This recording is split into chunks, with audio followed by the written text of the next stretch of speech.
It started with a crash.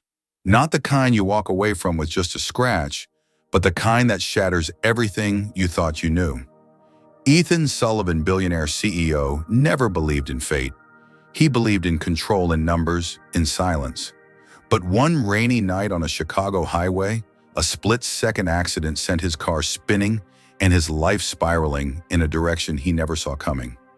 Waking up in a hospital was unexpected, but what shocked him wasn't the pain or the blood on his sleeve. It was her, Claire, the woman he hadn't seen in 6 years, the woman he had once promised forever to before silence and pride destroyed everything. But nothing could have prepared him for what he saw next. A little boy, with his eyes, a child he never knew existed, a secret that rewrites the past, a love that never truly died, and a boy whose very existence will force Ethan to make the hardest choice of his life, walk away again, or fight to become the father he never got the chance to be. What would you do if your greatest mistake was standing right in front of you? Stay with us, because this story, it's going to take you somewhere unexpected. The rain fell hard over Chicago, thick and unrelenting, smearing the city lights into long streaks of gold and red across Ethan Sullivan's windshield. Inside his sleek black Mercedes, he clenched the steering wheel tightly, his jaw taut with frustration. Traffic on the Kennedy Expressway had slowed to a crawl, and every second wasted ignited a deeper rage in his chest. His phone buzzed on the dashboard again. His team from Shanghai was still waiting on final clearance for the acquisition deal. A multi-billion-dollar contract dangled by a thread, and he was the only one holding it together. David Ethan barked into the Bluetooth mic, reschedule tomorrow's board meeting to the afternoon, and tell legal to update the liability clause before midnight. Yes, sir. Also, your mother called 3 times. She's confirmed her attendance for the gala planning session. Of course she had. Margaret Sullivan had never missed an opportunity to insert herself. Even after all these years, she wielded control over Ethan's life like a general with her battalion. And he, despite the tailored suits and glass corner office, was still obeying the rules of her empire. The last time he tried to choose his own path, he'd married Claire Mitchell, a pediatric nurse with eyes full of wonder and a heart twice the size of his own. And Margaret had hated her for it. The memory surfaced like a wound never healed. Claire, standing in their old apartment doorway, suitcase in hand, her voice shaking as she asked, "Are you really going to let her decide for us?" And him frozen, silent. The sound of a blaring horn shattered his thoughts. A delivery truck barreled into his lane. Ethan jerked the wheel, but the pavement was slick. Tires screamed. The world spun, then impact. The sound of crunching metal filled his ears. The airbag exploded into his face, smothering him in powder and pressure. For a moment, there was nothing but the dull ringing in his ears and the blur of headlights through rain. He didn't know how long he sat there before a flashlight cut through the fog and a voice said, Sir, can you hear me? You've been in an accident." "I'm fine," Ethan muttered, trying to sit up. "You've got a head injury. You'll need to be evaluated." Minutes later, Ethan found himself in the emergency room at St. Mary's Medical Center, a sterile, fluorescent-lit world that smelled of antiseptic and rain-soaked leather. His wrist throbbed, his forehead was bandaged, and his expensive suit clung to him like wet paper. Still, his mind was already racing calls to make meetings to salvage. A nurse approached with calm efficiency. "The doctor will be in shortly, Mr. Sullivan. You're lucky. It could have been worse." "I've got places to be," he muttered. "We just need one more set of vitals." She stopped mid-sentence as a child's coughing fit echoed down the hallway. Harsh, dry, desperate. "Room 3. We need a nebulizer now," someone called. The voice that answered, steady, calm, commanding, stopped Ethan's heart. It couldn't be, but it was. He turned toward the sound, his pulse thudding louder than the machines around him. Then in a blur, the curtain beside his bed was pulled aside as someone reached for a supply tray. Time stopped. Claire. She stood inches away, wearing navy blue scrubs and a white lab coat. Her brown curls were pinned back, though a few strands had fallen loose. A stethoscope draped around her neck. She looked older, wiser, but her eyes, those deep honey-brown eyes, were exactly as he remembered them. She froze when she saw him.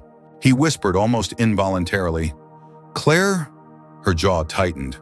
"Dr. Carter needs me in pediatrics," she said to the nurse beside her, her voice composed but distant. "Can you finish this?" And just like that, she turned and vanished down the hall. Ethan sat paralyzed, the world tilting on its axis. Claire was here, in Chicago, not in Arizona like he had assumed all these years. She'd been right here in the same city, working at this hospital, and he had never known. Because he'd never asked. Because knowing would have meant feeling, and feeling was dangerous in a world of contracts and quarterly earnings. He tried to stand but stumbled. Pain flared up his side. He caught himself against the wall just as that cough echoed again, from the same hallway. A child's voice, fragile, frightened, called out. Mommy. Ethan's body tensed. He followed the sound down the corridor, pausing outside an open curtain. Inside, Claire was kneeling beside a hospital bed, comforting a little boy no older than 5. She held his hand gently, coaching him to breathe through the mask over his face. The boy had wavy brown hair, a pale face, and eyes squeezed shut in discomfort. Then he opened them, and Ethan felt the air leave his lungs. Steel blue eyes. His eyes. Unmistakable. The same piercing color that marked generations of Sullivans. The same eyes that Margaret often called the family signature. And now, they were staring back at him from the face of a child. No, it wasn't possible, but it was. The boy looked exactly like him. He staggered back into the hallway, gripping the wall. A slow, horrifying realization took hold. Claire hadn't just left. She'd been pregnant. He had a son, and for 5 years he hadn't known. 5 years of missed birthdays, missed bedtime stories, missed science fairs. His son had been growing up right here, and Ethan had been too blind, too proud, too cold to even look for him. He returned to his hospital bed, but not as the same man. He was broken, shattered, reeling. Everything he had built, his company, his reputation, his walls of stone and steel, meant nothing now. Because somewhere behind that curtain was a little boy with his eyes, and a truth Ethan Sullivan could no longer outrun. We're sorry to interrupt here, but this is only the beginning. Let us ask you, if you were Ethan, what would you do after discovering your child like this? Was Claire right to keep Liam a secret all these years? And by the way, where are you watching from? If this story pulled you in, please give it a like and press that heart. It helps more than you know. Stay tuned for next part. Ethan sat in his car outside St. Mary's Medical Center, gripping the steering wheel so tightly his knuckles turned white. Rain tapped against the windshield like a warning, but he didn't move. He hadn't said a word to Claire, hadn't dared to speak. How could he? He had a son, a little boy with stormy blue eyes and a soft voice who called Claire Mommy and had no idea who Ethan was. He pressed his palms against his face, trying to breathe. The truth didn't just sting, it devastated. It rewrote everything he believed about the last 6 years. Claire hadn't left out of bitterness. She had left to protect something, someone. Liam, Ethan's son. He had missed it all, his first steps, his first words, every birthday, every scraped knee, every bedtime story. And not because of tragedy, but because of choice. His choice to stay silent. His choice to let his mother manipulate their marriage. His choice to bury the pain instead of fighting for love. That night he didn't go home. Instead, he sat in his penthouse office, eyes red suit, still damp from the storm, scrolling through public school databases until he found it. Oak Ridge Elementary School, kindergarten, Liam Sullivan Mitchell, science fair winner. There, in a gallery of smiling faces, was his son, clutching a model of Jupiter, beaming with pride, wearing a shirt with NASA printed in bold letters. Ethan's breath caught in his throat. He had missed this too. He downloaded every photo, saved every piece of proof that Liam existed, ached over every detail. By morning, Ethan had made a decision, a real one no longer chained to his mother's influence or his executive calendar. He picked up his phone and dialed. David, he said, clear my schedule. I'm not coming in today, but Sir Shanghai, find someone else. Today I'm not CEO Sullivan, I'm someone's father. Later that afternoon, he returned to the hospital, not as a patient, but with purpose. He stepped off the elevator, adjusting the cuff of his tailored shirt, still unsure how to begin. Then he saw her, Claire, in the hallway. Their eyes locked. She froze. You should have told me, Ethan said, voice low but trembling. Not here, Claire replied, eyes darting down the corridor. There are patients. She led him to the staff break room. It was quiet, cold, too brightly lit. You knew, he said. For 5 years you raised him, and you never told me. I was pregnant when I left, she admitted. But I couldn't tell you. You stood there, Ethan. I begged you to choose me that night, and instead you stood silent while your mother said I didn't belong. So I left. His heart hammered in his chest. Claire, that was a mistake, she snapped. Yeah, one that cost us everything. I wanted to tell you. I did, 100 times. But I couldn't drag our son into that world again. Into your mother's world. Into a world where love is measured in legacy and control. I've changed, Claire laughed bitterly. You still wear the same watch, Ethan. I've changed where it matters. He stepped closer, lowering his voice. You think I wouldn't have wanted to know. You think I wouldn't have wanted him. She looked away, blinking back emotion. I was scared. And Liam, he's sensitive, smart. He doesn't understand the Sullivan world. And I wasn't sure you could be the kind of father he'd need. He deserves to know who I am. Claire crossed her arms, with voice trembling now. He's sick.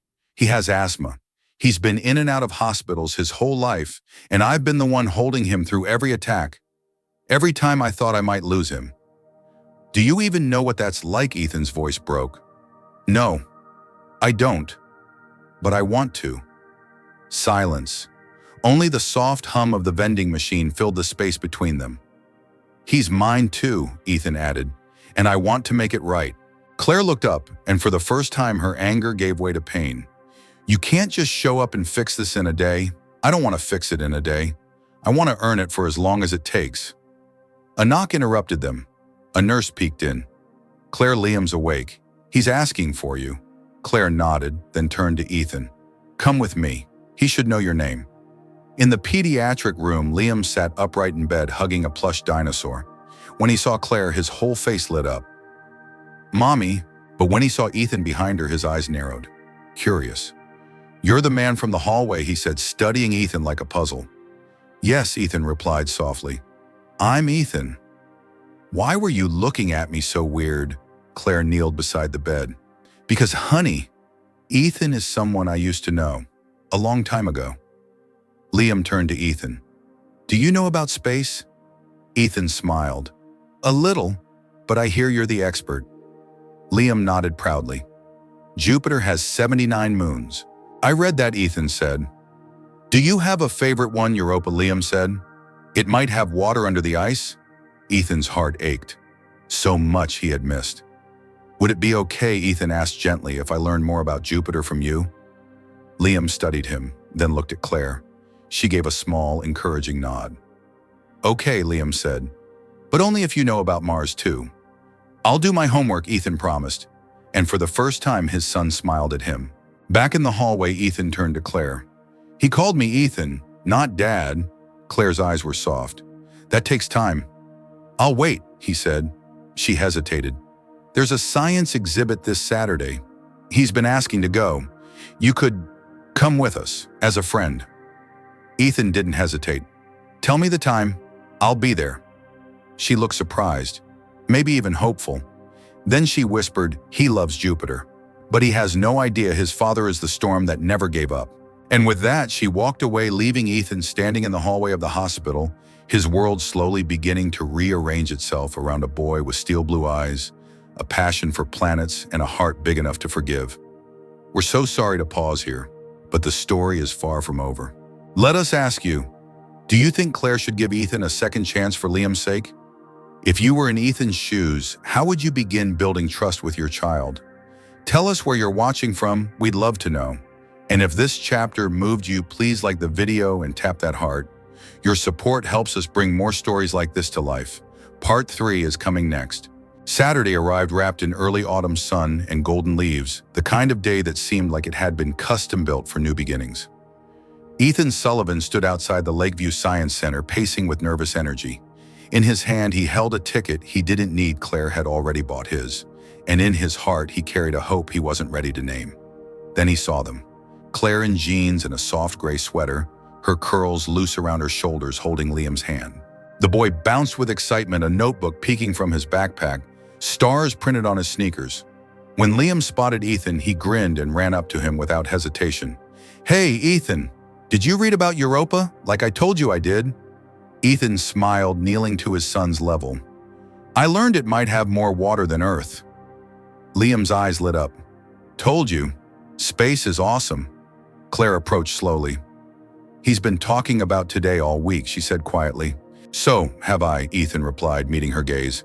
Inside the planetarium was alive with motion, kids running from one exhibit to another, giant rotating models of planets, glowing constellations projected across the ceiling. They moved together as a trio. For the first time, it felt natural. Ethan let Liam lead the way, peppering both adults with facts: the great red spot on Jupiter, the ice volcanoes on Triton, why Neptune is blue. Ethan listened, asked questions, even took notes. Claire watched with a quiet awe. This man, once a stranger to their son, now followed his every word with the care of someone who truly wanted to belong. Later, they sat in the museum cafe, Liam engrossed in his notebook. You've learned fast, Claire said. I had a great teacher, Ethan replied. You too. Claire's smile faded slightly. He still doesn't call you Dad. I know, Ethan said. He will if he's ready, not before. I'm not here to take anything, I'm here to earn it.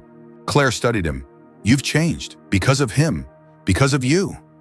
They watched Liam draw a rocket ship, 3 stick figures inside. Ethan, Claire, Liam, holding hands in space. I never imagined this, Claire whispered. Not after everything. Neither did I, Ethan said. But now I can't imagine anything else. That night, as they left the museum, Liam turned and looked at Ethan with eyes full of stars. Can you come over tomorrow? We're starting a new constellation project. Ethan nodded, voice thick. Wouldn't miss it. Weeks passed, then months. What began as cautious co-parenting transformed slowly, beautifully, into something real. Ethan became a part of the everyday school drop-offs, doctor's visits, late-night coughs soothed with midnight stories about Mars. He learned how to use an inhaler properly, how to pack a lunch with the right snacks, how to earn trust not just from Liam, but from Claire too. He no longer lived at the top of a glass tower consumed by quarterly reports and his mother's expectations. He started taking Fridays off. He missed fewer calls and showed up more at Liam's class presentations and science fairs. His suits gave way to soft sweaters, his boardrooms replaced with kitchen counters where Liam would show him drawings of alien planets. Even Margaret Sullivan changed, slowly.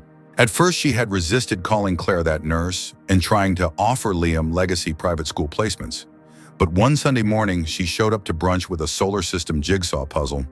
Liam corrected her about Saturn's rings and she didn't flinch. She listened. She smiled.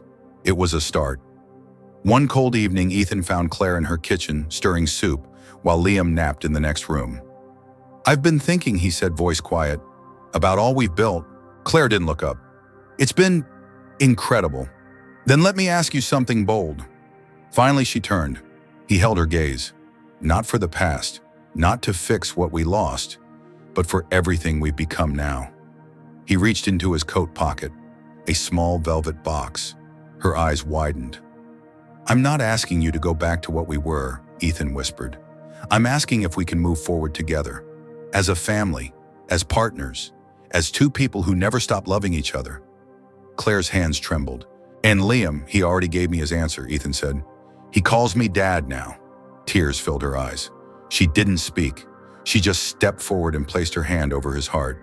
The following spring, they married in the Galaxy Room of the Children's Hospital, with Liam standing proudly between them in a NASA bow tie, declaring that this time no one was going anywhere.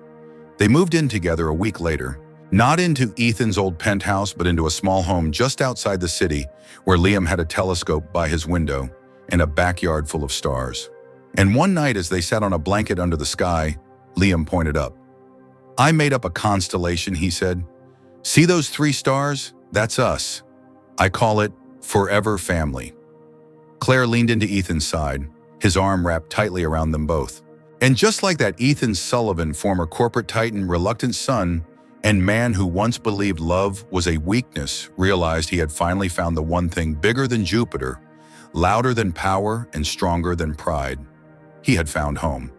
Now it's your turn to tell us. Do you think love can truly change people, no matter how far apart they've grown? What moment in this story touched your heart the most? How did this story make you feel? If you loved it, comment no 3 below. If not quite, choose number 1 or number 2 if it was just okay. And tell us where you're watching from. Please don't forget to tap that heart and share this story with someone who believes in second chances. More powerful stories are coming soon.